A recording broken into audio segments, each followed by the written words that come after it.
कल हमने बात जी कल हमने बात कर ली थी कि विद्युत धारा का ऊष्मीय प्रभाव या विद्युत धारा का तापीय प्रभाव क्या होता है। दोनों एक ही हैं। उसमें कैसे जूल का तापन नियम काम करता है। जूल के तापन नियम में कैसे बताया कि जो उत्पन्न हुई ऊष्मा तीन चीजों पर डिपेंड करती है, जो कि करंट का वर्क होता है, एक जो है वो रेजिस्टेंस होता है यानी कि प्रतिरोध, और एक होता है समय। इन तीन चीजों पर कैसे कैसे डिपेंड करती है वो कल हमने देखा था। और आखिरी में जाते जाते देखा था कि विद्युत धारा के तापीय प्रभाव के अनुप्रयोग क्या है, एप्लीकेशन कहाँ कहाँ यूज हो रही हैं, उसके कहाँ कहाँ यूज कर रहे हैं वो वाले गुणों को। तो हमने देखा था कि ये सारी चीजें विद्युत टोस्टर, विद्युत तंदूर, विद्युत केतली, विद्युत हीटर, इस्त्री जो है, सब चीजें जो है विद्युत धारा के तापीय प्रभाव पे काम कर रहे हैं। एज वेल एज जो बल्ब होता है वो भी विद्युत धारा के तापीय प्रभाव पे काम कर रहा है। कौन सा वाला? ऑरेंज वाला। सीएफएल वगैरह के बारे में नहीं बात करी है हमने, ऑरेंज वाले बल्ब के बारे में बात करी है। और उसके साथ साथ एक और इसकी एप्लीकेशन है, वो है फ्यूज तार के रूप में। फ्यूज तार क्या होता है मैंने बताया। फ्यूज तार एक तरह से सुसाइड करने वाला तार है। सुसाइड कैसे करने वाला तार है? जब भी ज्यादा करंट आएगा तो हमारे घर की चीजें खराब हो सकती हैं। ज्यादा करंट बहेगा तो टीवी वगैरह खराब हो सकते हैं। तो फ्यूज तार हम सीरीज में लगा देते हैं। मैं इसमें जब भी ज्यादा करंट आता है तो वो फ्यूज तार पिघल कर टूट जाता है। बेचारा खुद सुसाइड कर लेता है वो, लेकिन हमारी चीजों को जो है वो देखो कितना बड़ा त्याग कर रहा है फ्यूज तार। खुद बेचारा नष्ट हो जा रहा है, खुद मर जा रहा है, लेकिन जो है हमारे घर की चीजों को नहीं टूटने दे रहा, हमारे घर की चीजों को खराब नहीं होने दे रहा, है ना। तो हमें फ्यूज तार की रिस्पेक्ट करना चाहिए, बहुत ज्यादा आदरणीय है फ्यूज तार हमारे लिए। तो हालांकि फ्यूज तार का यूज नहीं कर रहे हैं आजकल। फ्यूज तार की जगह एमसीबी और कटआउट में जो है वो अलग तरह के कटआउट का यूज कर रहे हैं। कटआउट में फ्यूज तार नहीं लगाया जाता है नॉर्मली, क्योंकि महंगे पड़ते हैं वो। उसकी जगह एमसीबी लगा देते हैं। एमसीबी ज्यादा अच्छी है। एमसीबी दोनों तरह के फॉल्ट से बचा लेती है हमको। वहां से आएगा करंट तब भी बंद हो जाती है, घर में अगर शॉर्ट सर्किट हो जाएगा तब भी बंद हो जाती है। कल फिर से हो गया शॉर्ट सर्किट। कैसे हो? अभी भी हो जाता है, कभी दिमाग स्थिर नहीं रहा है ना। तो शॉर्ट सर्किट कब होता है ध्यान रखना एक बात। शॉर्ट सर्किट समझते हो ना? किसी के साथ हुआ है शॉर्ट सर्किट? हाँ भैया हुआ। हुआ है, बहुत अच्छे होना चाहिए। बस घर की वायरिंग मत जलाना, बाकी करते रहो। शॉर्ट सर्किट कब होता है? आप देखो घर में दो तार आते हैं, एक लाल और एक काला। ये लाल और काला अनपढ़ लोग बोलते हैं, आप नहीं बोलोगे कभी भी। मैंने बोल दिया तो मैं अनपढ़ नहीं हूँ, मैं समझाने के लिए बोल रहा हूँ। इस लाल वाले को बोलते हैं मेंस वायर। मेंस वायर, है ना। मेंस मतलब मेन भी बोल सकते हो, मेंस भी बोल सकते हो। मेंस वायर मतलब इसमें से करंट आता है, इसमें से करंट आता है। लाल वाला तार मेंस वाला तार होता है। और जो ब्लैक वाला तार होता है वो न्यूट्रल तार कहलाता है। न्यूट्रल को इंग्लिश में बोलते हैं उदासीन। शायद मैंने गलत बोल दिया। न्यूट्रल को हिंदी में बोलते हैं उदासीन तार। और मेंस को हिंदी में क्या बोलेंगे? मेंस ही बोलेंगे यार। विद्युतमय तार बोलेंगे इसको हिंदी में, विद्युतमय तार, क्योंकि विद्युत धारा इसमें से आ रही है। आप देखोगे हर चीज को चलने के लिए दो ही चीजों की आवश्यकता। पंखे होंगे तो उसमें दो तार होंगे। सीरीज होगी तो उसमें दो तार होंगे। टीवी के प्लग में दो तार होंगे। प्लग देखा ना, प्लग, उसमें दो तार होते हैं। तो एक से विद्युत धारा जाती है, दूसरे से वापस आती है, सर्किट पूरा होता है। इसी कारण से कोई भी चीज चलती है, टीवी हो, पंखा हो, कोई भी हो, सब में दो प्लग देखे ना। प्लग जो होते हैं उसमें दो ही चीज होते हैं। अब आप बोलोगे भैया तीन भी होती है हमारे यहाँ तो। हमारा जो कूलर है या फ्रिज है उसमें तीसरा वाला भी डंडा लगा हुआ है, ऊपर वाला मोटा डंडा होता है, जबकि तो जो ऊपर वाला डंडा होता है प्लग में वो अर्थ का होता है। इस तरह का आप देखोगे प्लग में ऐसा तीन डंडे होते हैं। कूलर के प्लग या फ्रिज के प्लग को देखोगे या प्रेस के प्लग को देखोगे तो उसमें तीन डंडे होते हैं। एक उसमें से होगा मेंस का, मतलब विद्युत में तार होगा। एक होगा न्यूट्रल का। और जो ऊपर वाला रहता है ये अर्थिंग के लिए रहता है ना। अर्थिंग को हिंदी में बोलेंगे भूसंपर्क तार रहता है। भूसंपर्क तार मतलब भूमि से संपर्क करवा दिया जाता है डिवाइस का। क्यों करवाते हैं उसके बारे में बाद में बात करेंगे। इसका ज्यादा काम, इसका काम है, बाद में समझाऊंगा क्या होता है। ये दो दो मेन है। हर चीज जो है वो दो चीजों पर चलती है, विद्युतमय तार यानी कि मेंस का वायर और एक न्यूट्रल वायर। इन दोनों चीजों के बिना नहीं चल सकती कोई भी चीज। वही हमारे घर में तार आ रहे होते हैं। तो ये दो तार होते हैं। क्यों समझा रहा था मैं ये दो तार? मैं भूल गया। Short circuit. हाँ, शॉर्ट सर्किट क्यों होता है? तो ये दो तार होते हैं मेन, एक लाल वाला एक काला वाला। एक को बोलते हैं मेंस का वायर, एक को न्यूट्रल को बोलते हैं। शॉर्ट सर्किट तब होगा जब किसी कारण से ये दोनों तार आपस में चिपक जाएंगे। किसी कारण से ये दोनों तार जो है वो चिपक जाएंगे, है ना। किसी कारण से ये दोनों तार चिपक जाएंगे। अब कुछ महान होशियार बच्चे इस तरह से भी होंगे। आपके घर में अगर दो तार, ऐसे मान लीजिए आप जो बल्ब जलाते हो, एक बल्ब जलाते हो ना, उसमें ऐसी डोरी रहती है, कौन सी डोरी होती है? लाल काली वाली डोरी, वो ऐसी ऐसी जाती है, ऐसी ऐसी। देखी होगी ना लाल काली डोरी, देखी है? हाँ भैया। हाँ। और इस सिरे पर उसमें एक बल्ब लगा रहता है, और यहाँ पर दो सिरे होते हैं, एक काला और एक लाल। अब कुछ महान बच्चे, सब लोग नहीं, इन्हीं को बोलने लगेंगे मेंस, और ये बोलेंगे ये मेंस का तार है और ये न्यूट्रल का तार है। वो कोडिंग है भैया, रियल में नहीं है। डिपेंड करेगा आप इसको किस सॉकेट में लगाते हो, सॉकेट के किस डब्बे में लगाते हो। सॉकेट मतलब ये होता है जिसमें वो ऐसे गोल गोल होते हैं, जो बोर्ड होता है ना, जिसमें जिसमें हम लगाते हैं प्लग को। डिपेंड करता है आप किस में लगा रहे हो। कैसे पता चलेगा? टेस्टर से चेक करना पड़ेगा इसको। टेस्टर से चेक करोगे, अगर टेस्टर इसमें लगाने पे जल जाता है तो ये वाला गड्ढा मेंस का होगा। फिर हम लाल वाले को इसमें लगाएंगे, तब हम बोलेंगे कि ये वाला जो लाल का वायर है ये मेंस का वायर है। और जब काला वाला होगा तो काले वाले को फिर हम दूसरे वाले में लगाएंगे, और तब हम बोलेंगे कि ये न्यूट्रल है।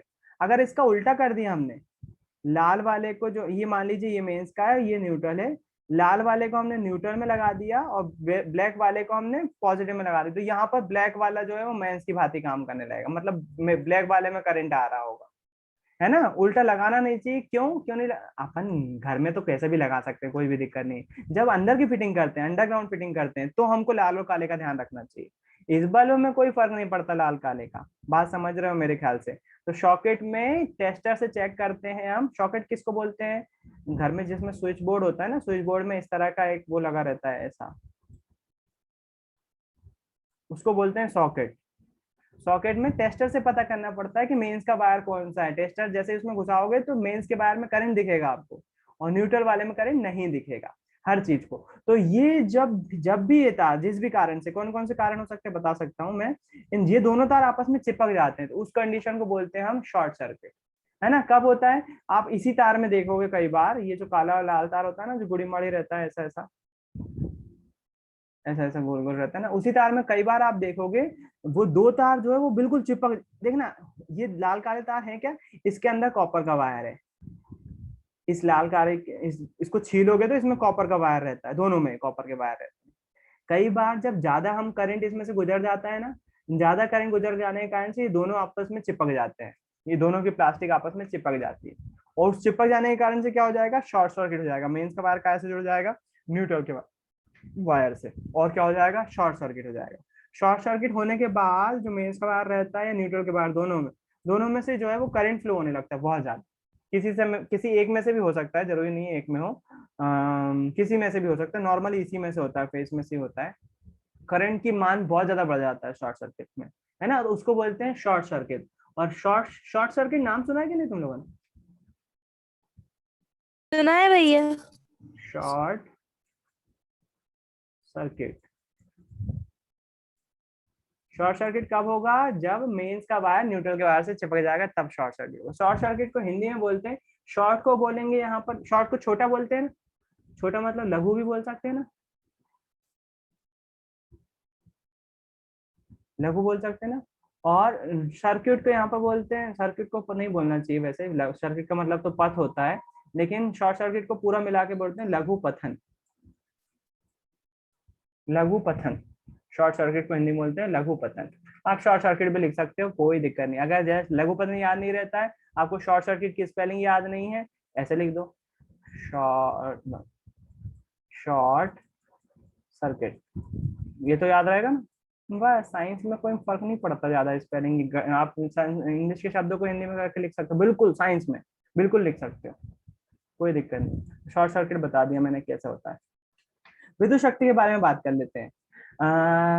कोई को 9th क्लास की डेफिनेशन याद है क्या? कार्य करने की दर को शक्ति कहते हैं। हाँ भैया। कार्य करने की दर को शक्ति कहते हैं। अच्छा, 10th क्लास की एक बात भी याद होगी, जब भी जहां पर दर आ जाता है तो मैंने बताया क्या होता है उसका मतलब। 10th क्लास में मैंने ही भैया पढ़ाया है। क्षमता। बटे, क्षमता होती है शायद, नहीं कार्य करने नहीं, की क्षमता। कार्य करने की नहीं नहीं, आप वो नहीं समझ रही। वो जो बंदा आंसर कौन दे रहा है, जय दे रहा है आंसर, वो सही दे रहा है। कार्य करने की दर को शक्ति कहते हैं, ये बिल्कुल सही है। मैं इससे हट के एक आंसर पूछ रहा हूँ, दर किसको बोलते हैं? तो उसने बोला बटे में क्या, जय? भैया बटे में आता है तो उसे दर कहते हैं, दर बटे में में जो रहता क्या है। आता है? 100 भैया 100। समय। भैया समय को समय। समय, बहुत बढ़िया। तो जो कार्य करने की दर होती है उसको शक्ति कहते हैं। अब देखना, हम शक्ति का फॉर्मूला बनाते हैं यहाँ पर। शक्ति बराबर से हो जाएगा, अरे बाप रे, शाल लिखते नहीं बन रहा मुझसे। शक्ति बराबर से हो जाएगा, ये डेफिनेशन से हम फॉर्मूला बना रहे हैं। मैंने तुमको बताया दर का मतलब हो जाता है समय, उससे फॉर्मूला बना सकते हो तुम। कार्य करने की दर को शक्ति कहते हैं। तो शक्ति बराबर से हो जाएगा कार्य, और बटे में क्या आ जाएगा? समय। जो बोला आप लोगों ने बिल्कुल सही बोला, दर को बोलते हैं बटे में समय। जब भी आता है, जब भी दर लग जाता है, मतलब बटे में क्या आ गया? समय। और यहाँ पर बटे में समय किसके आएगा? कार्य करने की दर को बोल रहे हैं ना, तो कार्य बटे समय। शक्ति किसको बोलेंगे? कार्य बटे समय। तो शक्ति को बोलते हैं इंग्लिश में पावर। पावर किसको बोलेंगे? वर्क। वर्क डिवाइडेड बाय समय, टी, डब्ल्यू अपॉन टी। कार्य करने को कार्य का टी बराबर से क्या हो जाएगा? W upon T. तो शक्ति की परिभाषा क्या हो जाएगी? शक्ति की परिभाषा हो जाएगी, कार्य करने की दर को हम शक्ति कहते हैं, है ना। और इसका फॉर्मूला क्या हो जाएगा? शक्ति बराबर से कार्य बटे समय। तो इसको इंग्लिश में लिखेंगे P equals to W upon T. सही, ये भी बिल्कुल सही है, इसमें कोई परेशानी नहीं है। अच्छा, यहाँ पर शक्ति की बात कर रहे हैं कि विद्युत शक्ति की बात कर रहे हैं? देखो, अभी मैंने आपको जो परिभाषा समझाई वो शक्ति की थी, विद्युत शक्ति की बात कर रहे हैं। कुछ भी फर्क नहीं पड़ेगा जब वो कार्य विद्युत द्वारा किया जा रहा होगा।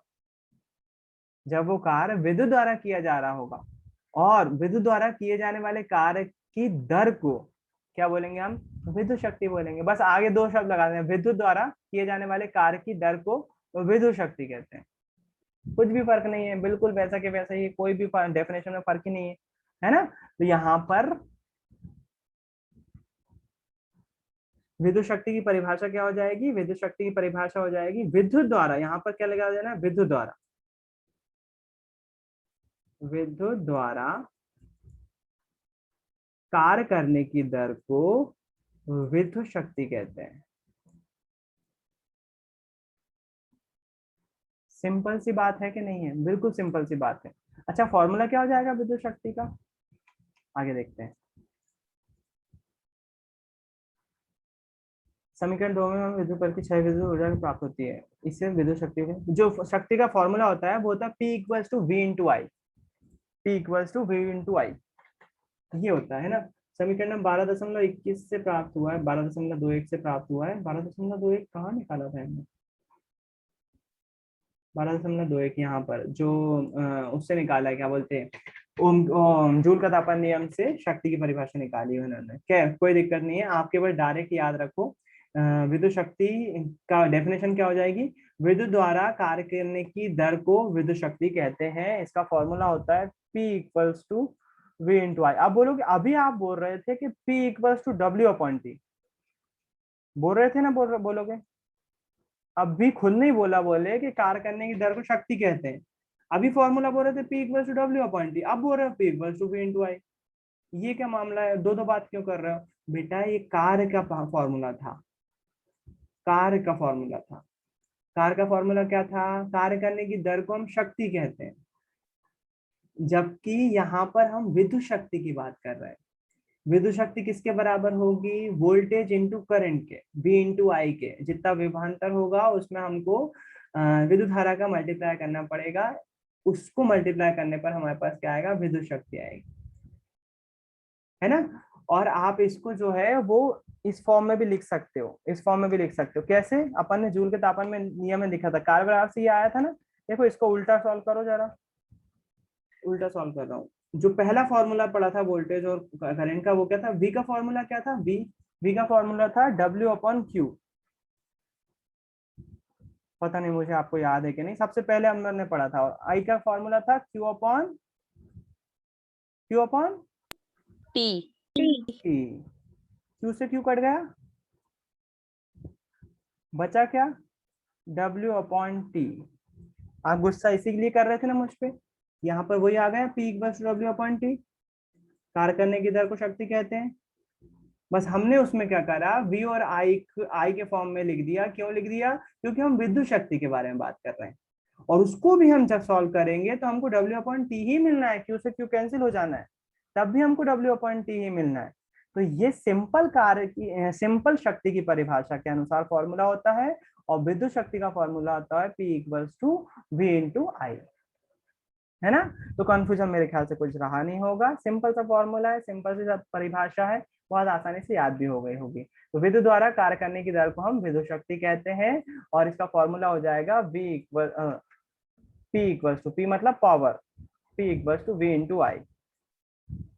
एक ही फॉर्मूला होगा, नहीं वो W/Q का इधर यूज नहीं करेंगे, वो दूसरा फॉर्मूला वो नहीं है। दूसरा फॉर्मूला हम बना सकते हैं, ओम के नियम से V का वैल्यू पुट कर दें तो, ओम के नियम से V का, ओम का नियम क्या बोलता है, V = IR बोलता है ना। दूसरा फॉर्मूला बन जाएगा, V की जगह हम क्या पुट कर दें, IR पुट कर दें। तो जैसे हम IR पुट करेंगे, P = V की जगह IR पुट करेंगे, एक I पहले से ही है यहाँ पर I, तो P का जो नया फॉर्मूला आएगा वो होगा I²R।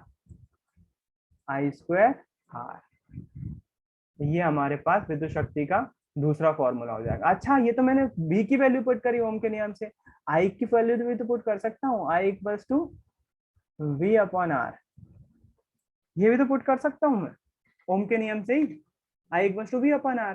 तो I = V/R जैसे पुट करूंगा तो मेरे पास एक और फॉर्मूला निकल के आएगा, P = यहाँ पर क्या हो जाएगा, I की जगह V/R। तो ये V/V हो जाएगा। समझ में आ रहा है ना क्या बोल रहा हूँ मैं? हाँ भैया। V²/R, ये 3 फॉर्मूले होते हैं विद्युत शक्ति के। V/I जो कि मेन फॉर्मूला है, उसमें V की वैल्यू पुट कर दें तो I²R, अगर हम I की वैल्यू पुट कर दें तो V²/R। वही बुक ने लिखा भी है, देखो इस चीज को मैं समझा दूंगा अभी फिर से, अगर नहीं समझ में आएगा तो वही बुक ने लिखा भी है। पहला फॉर्मूला V/I, दूसरा I²R, और तीसरा V²/R, बिल्कुल वैसे के वैसे ही लिखा हुआ है। अच्छा, ये एक वाट की परिभाषा, अब यहाँ पर बोल दिया विद्युत शक्ति का ऐसा ही मात्रक जो है वो वाट होता है। मैं बच्चों को हर बार यही बोलता हूँ कि जब भी आपको शक्ति का, विद्युत शक्ति का ऐसा ये मात्रक पूछे तो आपको इसके क्वेश्चन में इसका आंसर छुपा हुआ होगा, है ना। इसके क्वेश्चन में इसका आंसर छुपा हो, क्या मतलब विद्युत शक्ति, कोई पूछेगा विद्युत शक्ति का मात्रक क्या है, क्या को इंग्लिश में क्या बोलते हैं, वाट। तो जब भी कोई पूछेगा विद्युत शक्ति का मात्रक क्या है तो वो आपको आंसर ही बता रहा है, क्या का मतलब वाट। बस थोड़ा सा अंतर क्या है, क्या में जो वाट की स्पेलिंग होती है WHAT होती है, जबकि जो वाट की स्पेलिंग होती है वो होती है WATT। ये ट्रिक है केवल याद रखने के लिए, मैं ये नहीं बोल रहा हूँ कि यही वर्ड लिख के आ जाओ तुम, केवल याद रखने के लिए कि विद्युत शक्ति का मात्रक क्या होता है, वॉट होता है। विद्युत शक्ति का मात्रक वॉट होता है ना। It's not WHAT, it's WATT। अब इधर ये भी कंफ्यूजन मत रखना कि हम आप तक अभी तक आप ये स्पेलिंग गलत पढ़ रहे हैं भैया जी, इंग्लिश की बात नहीं कर रहा हूँ मैं, इंग्लिश में ये बिल्कुल सही है, क्या को वाट ही लिखते हैं, लेकिन यहाँ पर मैं समझा रहा हूँ कि WATT होगा, ये वाला जो वर्ड लिखा हुआ है वो WATT होगा। केवल याद रखने के लिए बता रहा हूँ कि आपको क्वेश्चन में इसका आंसर मिल जाएगा कि विद्युत शक्ति का मात्रक वाट है ना। कोई पूछेगा विद्युत शक्ति का मात्रक क्या है, तो विद्युत शक्ति का मात्रक वाट है, WATT है। अच्छा, जब फॉर्मूला आपके पास आ गया P = VI, जो मेन फॉर्मूला इसका यही, विद्युत शक्ति का फॉर्मूला क्या है, P = V/I। अब इससे आपसे बोल रहे हैं कि आपको ये भी पता चल गया कि विद्युत शक्ति वाट में मानते हैं, तो आप फिर से वही प्रॉब्लम, एक वाट की डेफिनेशन सुनाओ, हर बार यही करते हैं, कोई सा भी फॉर्मूला बना देंगे, बोलेंगे 1 एम्पियर की परिभाषा सुनाओ, 1 वोल्ट की परिभाषा सुनाओ, अब पूछ रहे हैं 1 वाट की परिभाषा सुनाओ, तो हमको क्या करते हैं, हम इसके फॉर्मूले में वैल्यू पुट कर देते हैं। 1 वाट कब मिलेगा, जब वोल्ट का मान 1 वोल्ट होगा और करंट का मान 1 एम्पियर होगा, तब हमें कितना मिल जाएगा, 1 वाट मिल जाएगा। तो डेफिनेशन क्या हो जाएगी, यदि हम 1 एम्पियर के लिए किसी तार में विद्युत धारा प्रवाहित करते हैं, 1 एम्पियर विद्युत धारा प्रवाहित करते हैं और उसमें लगने वाला विभवांतर 1 वोल्ट है, तब हम बोलेंगे वहां पर विद्युत शक्ति 1 वाट होगी। किसी परिपथ में, किसी विद्युत तार भी बोल सकते हो आप, कोई जरूरी नहीं है विद्युत परिपथ ही बोलो। किसी विद्युत परिपथ में 1 एम्पियर की विद्युत धारा बह रही है और उस पर लगने वाला विभवांतर 1 वोल्ट, उल्टा सीधा ही बोल सकते हो। किसी विद्युत परिपथ में विभवांतर 1 वोल्ट लगाया जा रहा है और उसमें बहने वाली धारा 1 एम्पियर है, तब हम वहां बोलेंगे विद्युत शक्ति 1 वाट होगी। ठीक, 1 वाट की डेफिनेशन हो गई। वाट शक्ति का छोटा मात्रक है, अतः वास्तविक व्यवहार में हम इससे काफी बड़े किलोवाट का यूज करते हैं। हम जो है वो वाट शब्द का, वाट छोटा मात्रक है, हम बड़े मात्रक में डील करते हैं। तो हम घरों में जो यूज करते हैं वो किलोवाट का यूज कर रहे होते हैं। अच्छा एक बात बताओ, 9th क्लास में मैंने आपको यूनिट निकालना बताया है। पंखा है यदि इतने वाट का है तो यूनिट निकालो, एक दिन इतना 8 घंटे चलता है तो कैसे यूनिट कैलकुलेट करेंगे? पंखा या टीवी? हेलो, नहीं भैया। नहीं सिखाया तो हाँ ना तो बोल दो, कम से कम नहीं सिखाया। चलो, मेरे ख्याल से सोचते हो कुछ लोग। देखो ये मत सोचा करो मैं पता नहीं आया नहीं होऊंगा उस क्लास में, हो सकता है भैया ने पढ़ाया हो मैंने पढ़ा नहीं हो। अबे नहीं पढ़ा ना तुमने, तुम ना बोल दो मेरे को, सब लोग आंसर तो दे दो कम से कम। जिन्होंने पढ़ा है हाँ बोल दो, जिन्होंने नहीं पढ़ा नहीं बोल दो। अगर कोई का हाँ सुन जाए समझ में आ जाएगा तो इसका मतलब ये नहीं कि मैं पढ़ाऊंगा नहीं वो चीज, मैं छुड़वा दूंगा। ज्यादातर बच्चों ने नहीं पढ़ी होगी, पागल थोड़ी ना हूँ, मैं करवा दूंगा उसके बाद भी। मेरे को उसमें परेशानी कुछ नहीं है अगर आपने नहीं पढ़ा तो, लेकिन कम से कम बोल दो नहीं पढ़ा, साफ बोल दो नहीं पढ़ा। नहीं पढ़ा है बोल दो हाँ पढ़ा है, खत्म बात, ताकि जल्दी जल्दी काम खत्म हो जाए। मुझे हेलो बोलना पड़ रहा है जबरन में, जैसे सन्नाटा हो गया हो। तो एक चीज समझने की कोशिश करो, उसको मैं आप थोड़ा सा इस पे समझा लेता हूँ। ये आखिरी चीज होगी और इसी का आज का आपका होमवर्क भी छुपा हुआ होगा।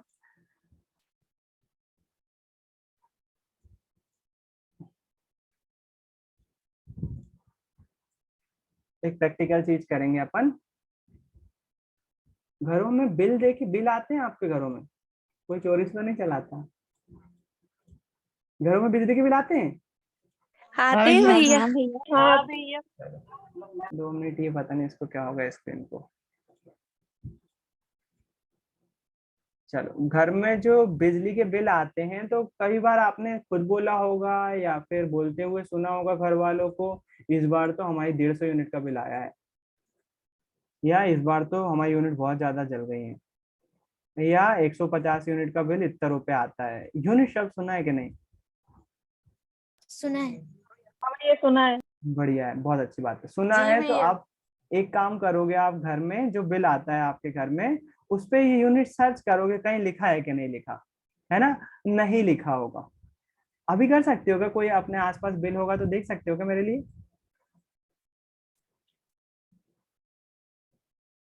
चलो ठीक है, मत करो, रहने दो। ये यूनिट शब्द आपको मिलेगा नहीं। भैया मेरे करने देखो।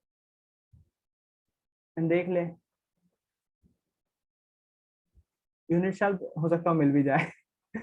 मैंने देखा नहीं बहुत दिनों से, बिल ऑनलाइन आते हैं बिल तो देखने की जरूरत है। ये यूनिट जो है वो यूनिट और कुछ नहीं है, ये यूनिट आपको उसमें मिलेगी,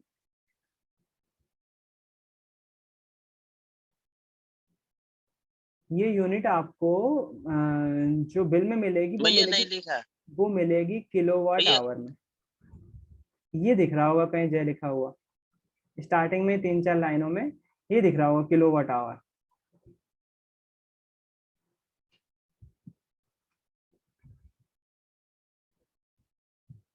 नहीं दिख रहा है, कोई दिक्कत नहीं। आप घरों में सब लोग बिल चेक करोगे अपने अपने। मेरे घर का अगर यहाँ पर पड़ा होगा तो मैं बता देता हूँ, शायद होगा भैया नहीं। इसमें पूरा हिंदी में लिखा है।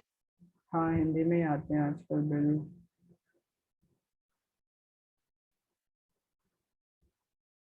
नहीं है यार, मेरे पास जो अभी बिल मौजूद नहीं है हो गया। चलो ठीक ठीक है, कोई दिक्कत नहीं है। आप लोग सभी घर के बिल चेक करेंगे। भैया हाँ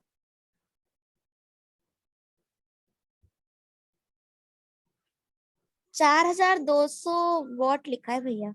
वॉट लिखा है, वो अलॉटमेंट है, आपके घर का अलॉटमेंट है, आप उतना वॉट यूज कर सकते हो। उससे ज्यादा आता है तो आप पर फाइन लग जाता है। वॉट नहीं, ये मैं इसकी बात कर रहा हूँ, यूनिट कहाँ लिखी रहती है। घर वालों से पूछिएगा। आज हम कैलकुलेट करना सीखते हैं यूनिट कैसे कैलकुलेट करते हैं, है ना। मैं नहीं होगा तो कल बिल भी दिखा दूंगा आपको, जिससे आपको वो यूनिट कहाँ लिखी रहती है वो समझ में आ जाए।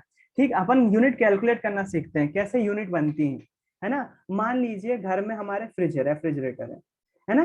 रेफ्रिजरेटर में रेफ्रिजरेटर की जो वॉट रेटिंग, मतलब वो, चलो रेफ्रिजरेटर थोड़ा सा टफ हो जाएगा। जो ऑरेंज बल्ब होते हैं ना, सभी ने देखे हैं ऑरेंज वाले बल्ब, जो ऑरेंज रोशनी उत्पन्न करते हैं, वो सभी ने देखे हुए हैं। वो इस तरह के होते हैं, गोल गोल होते हैं, और यहाँ पर ऐसा तार जैसा होता है। वो बल्ब की रेटिंग क्या होती है, कैसे बिकते हैं मार्केट में? आप जाओगे तो क्या बोलना पड़ेगा? 10 वॉट का बल्ब दे दो, 20 वॉट का बल्ब दे दो, ऐसा बोलना पड़ता है ना। 10 वॉट, 20 वॉट, 9 वॉट के भी आते हैं। जो एलईडी रहती है आपकी 9 वॉट की आती है ना। ये वॉट रेटिंग रहती है, वॉट रेटिंग रहती है। इससे अंदाजा कैसे लगता है कि ये बिजली का बिल हमारा कितना आएगा? इससे अंदाजा कैसे निकाल सकते हैं? तो हमको क्या करना पड़ता है, इसका यूजेस निकालना पड़ता है। उस यूजेस को बोलते हैं यूनिट या किलोवाट आवर, किलोवाट आवर। और उस यूनिट, किलोवाट आवर, और उस यूनिट में हम क्या करते हैं, जैसे मान लीजिए अभी जो यूनिट चल रही है वो पर यूनिट अगर मान लीजिए 6.5 रुपए चल रही है, तो जितनी यूनिट ये एक महीने में खाएगा उसमें हम 6.5 रुपए का मल्टीप्लाई कर देंगे।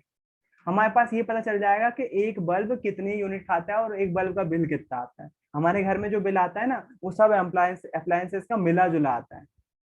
कि फ्रिज फ्रिज भी आपके घर में, टीवी भी है, बल्ब भी चल रहे हैं, पंखा भी चल रहा है, वगैरह वगैरह, जितनी भी चीजें चल रही है सबका मिला के आता है कि आपके इतनी सारी चीजों ने इतनी यूनिट बिल जो है वो खपत करी। मैं क्या सिखा रहा हूँ आपको? मैं सिखा रहा हूँ कि यदि एक बिल, एक बल्ब है, यदि बल्ब है, टीवी है, रेफ्रिजरेटर, कुछ भी है, मैं अभी स्टार्टिंग बल्ब से कर रहा हूँ, कुछ भी है, तो उससे उसकी यूनिट कैसे निकाल सकते हैं हम कि उसने एक महीने में कितनी यूनिट खींची, उसने कितनी यूनिट खींची हुई है, एक बल्ब ने कितनी यूनिट खींची। बात समझ में आ रही है? हाँ निकालते हैं, भैया। कैलकुलेट करते हैं। यदि मान लीजिए मेरे घर में एक बल्ब लगा हुआ है और उसका जो रेटिंग है वो 10 वॉट है, 10 वॉट का बल्ब लगा हुआ है, एक ही बल्ब लगा हुआ है, मान लीजिए, उदाहरण ले रहे हैं अभी। मुझे पता करना है कि एक बल्ब का बिल कितना आता है, एक बल्ब का एक महीने का बिल कितना आता है। कैसे कैलकुलेट करूंगा? मुझे यूनिट पता होना चाहिए उसकी। यूनिट कैसी होती है? किलोवाट आवर में होती है, किलोवाट आवर। तो क्या करना पड़ेगा मुझे? ये जो वॉट लिखा हुआ है ना, इस वॉट को सबसे पहले चेंज करना पड़ेगा किलोवाट में।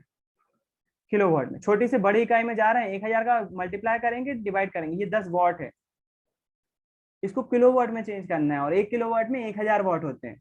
तो मुझे बताओ 10 1000 का मल्टीप्लाई करूंगा कि डिवाइड करूंगा? किलोवाट में चेंज करना है, ये वॉट है। डिवाइड। डिवाइड। बहुत बढ़िया। 1000 का डिवाइड करूंगा मैं, तो ये वॉट काय में चेंज जाएगा? किलोवाट में। ऊपर से मुझे ये बताना पड़ेगा आवर, आवर में इस बल्ब को कितने घंटे यूज कर रहा हूं दिन में।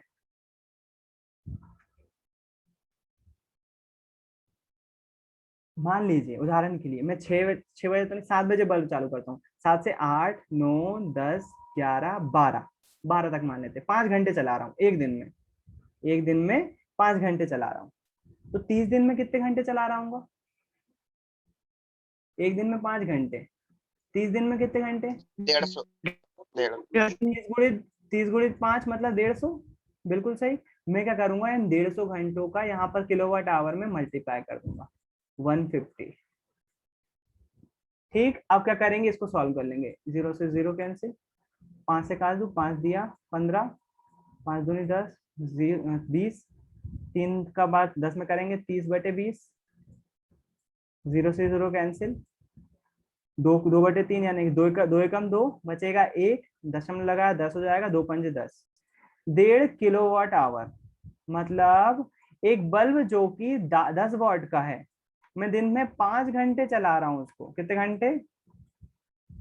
5 घंटे चला रहा हूँ। 5 10 वॉट का बल्ब 5 घंटे चला रहा हूँ। मेरी महीने भर में, महीने भर में यूनिट कितनी आएगी उस बल्ब से? किलोवाट। 1.5 यूनिट। किलोवाट आवर में कितनी यूनिट आएगी? 1.5 यूनिट खर्च होगी एक बल्ब को जलाने में।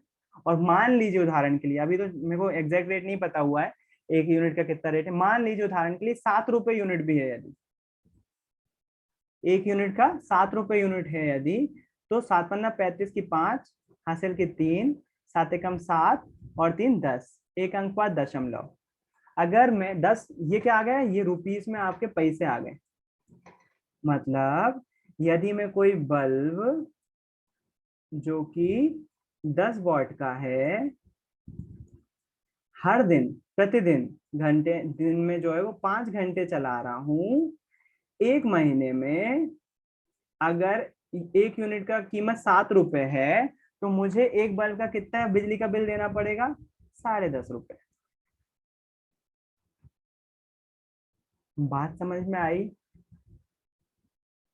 कैसे यूनिट कैलकुलेट होती है, हाँ भैया। यूनिट के बाद बिल कैसे बनाया जाता है?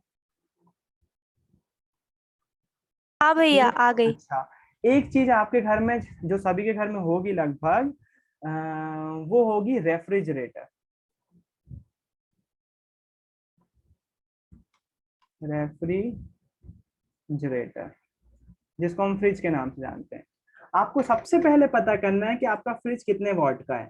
कहाँ से पता चलेगा? फ्रिज के साथ एक बुक आई होगी, उस पर लिखा हुआ होगा, या फिर फ्रिज के पीछे लिखा हुआ होगा, या फिर आप कुछ नहीं करना, गूगल पे डालना आपका जो भी घर में फ्रिज रखा हुआ है उसका मॉडल कौन सा है, सैमसंग का है, एलजी का है, लिखना एलजी का, इतने घर वाले बता देंगे आपको कितने लीटर का फ्रिज है, उसका पता करना है, वो पता करना है वो कितने वॉट का है, कितने वॉट का। मान लीजिए उदाहरण के लिए वो 50 वॉट का है। इनको बताना ही पड़ेगा कि तेरा प्रॉब्लम क्या है, क्या प्रॉब्लम है, किसका प्रॉब्लम क्या है? चलो ठीक है, 50 वॉट आपके फ्रिज की रेटिंग है, आप अपने अपने मर्जी से निकालना। फ्रिज 24 घंटे चलता है दिन में, 24 घंटे। ठीक, इसकी मदद से आपको क्या निकालना है? यूनिट निकालना है। यूनिट कैसे निकालोगे? यूनिट निकालोगे, इसको सबसे पहले कन्वर्ट करना पड़ेगा किलोवाट में। ये याद रखो बस, KWH, किलोवाट आवर। तो आपको क्या करना पड़ेगा? 50 को पहले किलोवाट में चेंज करना पड़ेगा, तो 50 डिवाइडेड बाय 1000।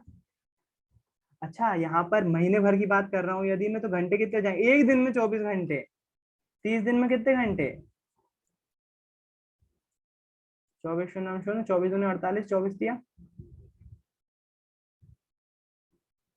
24 दिया 72। 72। एक एक महीने हो जाएंगे 720 घंटे। कैलकुलेटर उठाना, 0 से 0 कैंसिल कर दो, 1 0 याला कैंसिल हो जाएगा, 5 गुणे 72 करोगे तो 5 दूनी 10, हासिल के 1, 7 बना 35 और 1 36, डिवाइडेड बाय 10, 1 0 से 1 0 कैंसिल, ये डायरेक्ट ही आ गई 36 यूनिट। आपका फ्रिज अगर 50 वॉट का होगा तो वो महीने भर में 36 यूनिट खाएगा। 36 का आप लोग क्या करना, जो यूनिट का मैं रेट बता दे रहा हूँ, 7 रुपए यूनिट रखना। 1 यूनिट का खर्च कितना है? 7 रुपए यूनिट है, 7 रुपए पर यूनिट खर्च है। तो आपको क्या निकालना है? आपका फ्रिज महीने भर में कितना खर्च करेगा, कितना बिल आएगा आपके फ्रिज का। और फ्रिज के साथ एक और चीज ले लेना, कुछ भी। सबसे अच्छा आपकी आयरन ही होगी, प्रेस ही होगी, वो सबके घर में होगी। आपके घर में टीवी होगी, टीवी का वॉटेज बहुत, जो टीवी होती है उसका वॉटेज बहुत कम होता है, बहुत कम वॉट पे चलती है, 5-10 वॉट पे चलती है। टीवी का यूज कर सकते हो, आयरन का यूज कर सकते हो, पंखे का यूज कर सकते हो। पंखे का बॉक्स होगा ना, उस पर लिखा हुआ होगा सब। मोबाइल होगा तो मोबाइल का चार्जर यदि होगा तो उस पर वॉट रेटिंग लिखी होगी, मोबाइल के चार्जर पे कितने वॉट का है। जो पहले दिन आपको दिखाया था ना, बोला था ना कि आप डब्बों पे चेक करिए, उस पे जो है वो आपको वोल्टेज मिलेगा, करंट मिलेगा, फ्रीक्वेंसी मिलेगी, हर्ट्ज, वहां पर वॉट रेटिंग भी थी। अंजलि ने मुझे भेजा था, किसी चीज का भेजा था, उन्होंने वॉट रेटिंग भी भेजी थी, तो वहां पर W भी लिखा हुआ था एक। तो आप कोई भी दो चीज उठा लीजिएगा, उसको सॉल्व कीजिएगा, 7 रुपए पर यूनिट के हिसाब से आपके महीने भर में उस चीज का बिल कितना आएगा, उन दोनों चीज का निकालिएगा। है ना? कैसे निकालोगे? किलोवाट आवर में पहले यूनिट निकालो, यूनिट में 7, हाँ जितने भी यूनिट आ जाए उसमें 7 का मल्टीप्लाई कर दो, आपको पता चल जाएगा वो चीज का महीने भर का बिल कितना होगा, वो चीज कितना बिल में कॉन्ट्रीब्यूट कर रही है ना? तो ये रहेगा आपका होमवर्क कल का, जो कि आपको करना है। चलो होमवर्क तो कर लोगे। अब आज के लिए मेरे ख्याल से इतना ही रखते हैं, 10 मिनट बचे हुए हैं, लेकिन मैं नहीं रखता हूँ 10 मिनट की क्लास, थोड़ा सा जल्दी छोड़ देते हैं आज। हमेशा लेट हो जाते हैं तो कभी कभार जल्दी भी हो जाना चाहिए। आपका चैप्टर हो गया है खत्म, कल से अपन इसकी तैयारी करेंगे, काय की क्वेश्चन आंसर की। आई होप आप लोगों ने कुछ नया सीखा होगा। आज के लिए इतना ही काफी है।